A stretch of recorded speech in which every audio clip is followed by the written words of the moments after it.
नमस्कार दोस्तों। आज जिस चैप्टर पर हम चर्चा करने के लिए यहाँ उपस्थित हुए हैं या जिस चैप्टर पर हम बात करने वाले हैं वो है इश्यू ऑफ शेयर्स, और उसका जिस पार्ट पे हम बात करने वाले हैं वो है four feature and re issue of shares. देखिए फ्रेंड्स, ऐसे तो पता नहीं सब इस पार्ट को, सब इस चीज़ को बहुत हार्ड समझते हैं, सब इसको लेके बहुत चिक चिक करते हैं, लेकिन मैं आपको दावे के साथ कह सकता हूँ अगर इस पार्ट का या इस चीज़ का आपने कंसेप्ट समझ लिया। अकाउंटेंसी कंसेप्ट मांगता है बॉस। अकाउंटेंसी में कंसेप्ट बहुत इंपॉर्टेंट होता है, परंतु लोग हमेशा सम्स पे डायरेक्ट जंप आउट करते हैं, वो उनकी सबसे बड़ी गलती है। तो बॉस, अकाउंटेंसी में कंसेप्ट क्लियर रखो। अकाउंटेंसी आपसे यूं होगी, यूं। तो चलिए अब वीडियो में प्रोसीड करते हैं। वीडियो में हम देखते हैं कि हम ये पार्ट कैसे सॉल्व करेंगे। Good morning guys. चलिए आज मैं प्रतीक अग्रवाल आपका मेरे चैनल कॉमर्स हब क्लास 12 में वेलकम करता हूं, और आज जिस टॉपिक पे हम बात करने वाले हैं वो है four feature and re issue of shares. Four feature and re issue of shares, ये इश्यू ऑफ शेयर्स का जो कि क्लास 12 के कंपनी अकाउंट्स का मतलब क्या होता है? Cancellation of shares, share cancel हो जाना। अब शेयर कैंसिल क्यों होता है? जब कोई शेयर होल्डर किसी कॉल का पैसा नहीं दे पाता है तब कंपनी उसका शेयर फोरफीट कर देती है। अब शेयर जो फोरफीचर है वो कॉल्स के बीच में भी हो सकता है, कॉल्स के लास्ट में भी हो सकता है।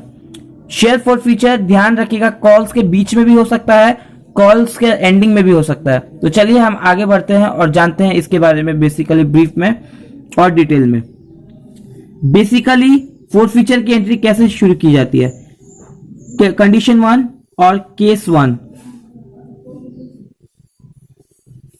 Condition 1, Case 1. If arrear occurred in any call or after the allotment, but allotment in without premium. अगर एरियर कोई भी कॉल में होता है या अलॉटमेंट के बाद ही ऑकर्ड होता है पर अलॉटमेंट में प्रीमियम नहीं हो तो कंपनी कैसे शेयर फोरफीचर की एंट्री पास करेगी? जब कंपनी शेयर कैपिटल कॉल्स का पैसा शेयर कैपिटल में ट्रांसफर करती है तब शेयर कैपिटल क्रेडिट होता है। अब शेयर्स कैंसिल हो रहा है तो शेयर कैपिटल तो डेबिट हो जाएगी, इसलिए एंट्री पास होगी share capital account debit. Share forfeiture, share forfeiture में कौन सा अमाउंट आएगा? अब शेयर फोरफीचर में कौन सा पैसा आएगा? जिस कॉल्स का पैसा हमें मिल चुका है उसका पैसा जाएगा शेयर फोरफीचर में, और जो कॉल में हमने एरियर हुआ या जिस कॉल का पैसा हमें नहीं मिला उसका पैसा जाएगा कॉल्स इन एरियर में। आप यहाँ पे कॉल्स इन एरियर भी लिख सकते हैं, या जिस कॉल्स में आपको पैसा नहीं मिला, जैसे call to calls in first call, to second call, to share allotment, आप वैसे भी लिख सकते हैं। या सारा कॉल्स का पैसा जिस कॉल्स में आपको पैसा नहीं मिला उन सभी कॉल्स का पैसा ऐड करके कॉल्स इन एरियर बोल के भी आप डायरेक्ट लिख सकते हैं। एक बार दोबारा देख लीजिए। शेयर कैपिटल, क्योंकि शेयर कैंसिल हो रहा है इसलिए शेयर कैपिटल डेबिट हो जाएगा। अब शेयर कैपिटल में कौन सा वैल्यू आएगा? शेयर कैपिटल में हम कॉल्ड अप वैल्यू लेंगे। कौन सा वैल्यू लेंगे? Called up value. और अब क्रेडिट होगा टू शेयर फोरफीचर, जिस कॉल का पैसा हमें मिल गया है उसका पैसा हम शेयर फोरफीचर में लिखेंगे। टू कॉल्स इन एरियर, अब जिस कॉल्स का पैसा हमें नहीं मिला है वो कॉल्स इन एरियर में जाएगा। हम चाहे तो सारा जैसे एक से दो कॉल, अगर एक से ज्यादा कॉल में एरियर होता है तो हम अलग अलग share first call, share second call ऐसे करके नहीं लिख के जिन जिन कॉल्स में एरियर हुआ है उन सभी एरियर्स को ऐड करके टू कॉल्स इन एरियर में लिख सकते हैं। आगे बढ़ते हैं। ये है केस 2, कंडीशन 2। इफ प्रीमियम भी है अलॉटमेंट में, if there is premium in allotment, तो अब एंट्री क्या पास होगी? सपोज कीजिए अगर आपने अलॉटमेंट का पैसा नहीं दिया तो आपने प्रीमियम का भी पैसा नहीं दिया होगा, तो एंट्री पास होगी share capital account debit. Share capital में तो कॉल्ड अप वैल्यू ही जाएगा।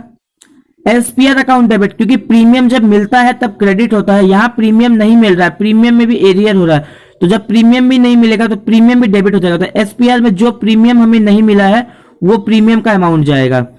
टू शेयर फोरफीचर, जिस या भी हमें अगर अलॉटमेंट में ही हमारा एरियर ऑकर हो गया तो हमें खाली एप्लीकेशन का मनी रिसीव हुआ है तो शेयर फोरफीचर में वही वैल्यू आएगा जो हमें रिसीव हुआ है, और कॉल्स इन एरियर में वो वैल्यू आएगा जितना आपका एरियर, कॉल्स इन एरियर में जितना इस बंदे ने एरियर किया है, जितना इसका एरियर है उतना पैसा इसका कॉल्स इन एरियर्स में जाएगा।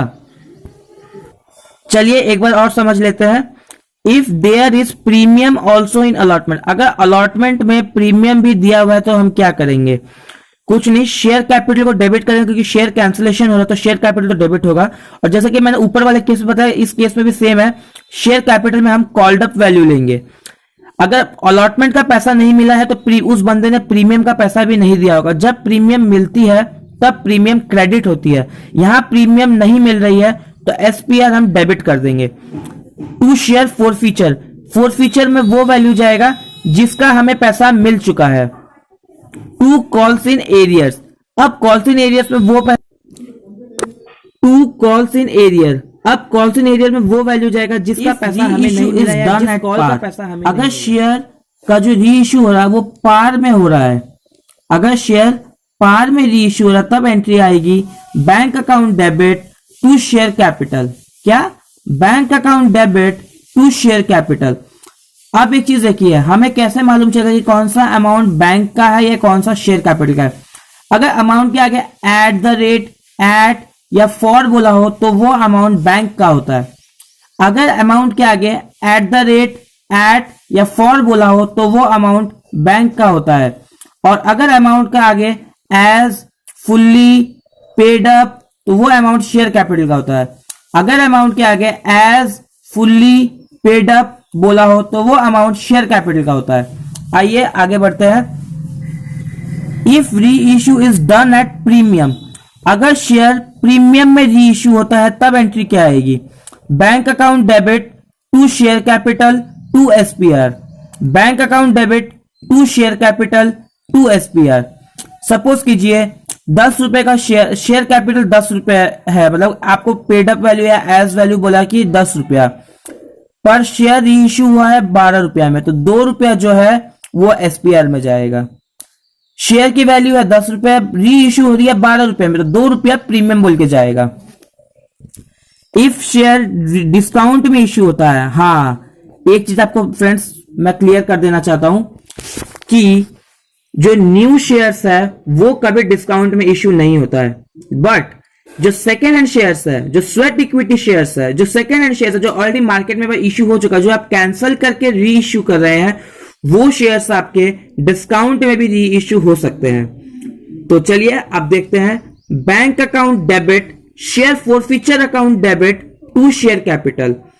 बैंक में तो जो आपको मैंने बताया कि जो जो चीज आपको दिया रहेगा एट, फॉर या एट द रेट, यह बैंक की पहचान होती है।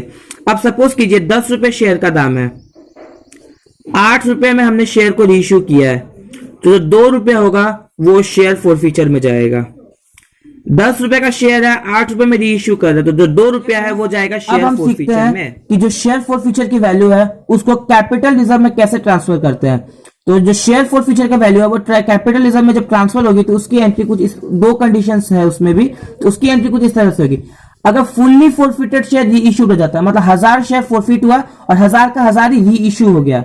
दोबारा सुनिएगा, अगर 1000 शेयर फॉरफिट होता है और 1000 के 1000 ही अगर री इश्यू हो जाते हैं तो उसके लिए हम पहले क्या करेंगे, credit share forfeiture minus debit share forfeiture, credit share forfeiture minus debit share forfeiture, तो उससे जो हमको आंसर मिलेगा उसको हम लिखेंगे share forfeiture to capital reserve, मतलब profit from first entry minus loss from second entry equals to share forfeiture to capital reserve. Condition 2, if fully forfeited share are not reissued, suppose company forfeit करती है 1000 share but उसमें से खाली 500 share ही री issue होता है। दोबारा सुनिएगा, अगर कंपनी फॉरफिट करती है 1000 shares but reissued only 500 shares, then entry pass होगी तो सेम ही share forfeiture to capital reserve. Entry तो सेम ही रहेगी share forfeiture to capital reserve, but इसका जो कैलकुलेशंस है उसमें थोड़ा ट्विस्ट आ जाएगा, वो आप देखिए। क्रेडिट शेयर फॉरफीचर मतलब profit from the first entry, जहां पे आपका शेयर कैंसिल हुआ था, credit share forfeiture divided by number of share forfeited, कितना शेयर्स कैंसिल हुआ है। सपोज कीजिए 1000 शेयर्स पे आपका 5000 रुपए प्रॉफिट है, तो 5000 डिवाइडेड बाय 1000, री इश्यू है 500, तो 5000 डिवाइडेड बाय 1000 इंटू 500, जो वैल्यू आएगा उससे अगर आप देख लीजिएगा आपका कोई लॉस हो रहा है कि नहीं। अगर डेबिट में शेयर फॉरफीचर होगा तो उसको माइनस कर दीजिएगा, अगर नहीं होगा तो पूरा पूरी आंसर वैसे ही आएगा। सपोज कीजिए 5000 डिवाइडेड बाई 1000 इंटू 500। सपोज कीजिए ये 2 0 कट गया, आपका 500 आया यहाँ पे। अगर डेबिट में कुछ शेयर फॉर फ्यूचर का वैल्यू होगा तो उसको डाल दीजिएगा, नहीं तो ये 500 चल जाएगा share forfeiture to capital reserve में। थैंक्स, मेरी वीडियो देखने के लिए धन्यवाद। अगर फिर भी आपको कोई भी डाउट होता है, कुछ भी होता है, तो आप मुझे through WhatsApp, through mail contact कर सकते हैं, वहां पे भी हम आपका डाउट क्लियर कर देंगे। धन्यवाद वीडियो देखने के लिए। वीडियो को सब्सक्राइब जरूर कीजिए, लाइक जरूर कीजिए, कमेंट करके बताइए कि आपको वीडियो कैसी लगी और किस टॉपिक पे आपको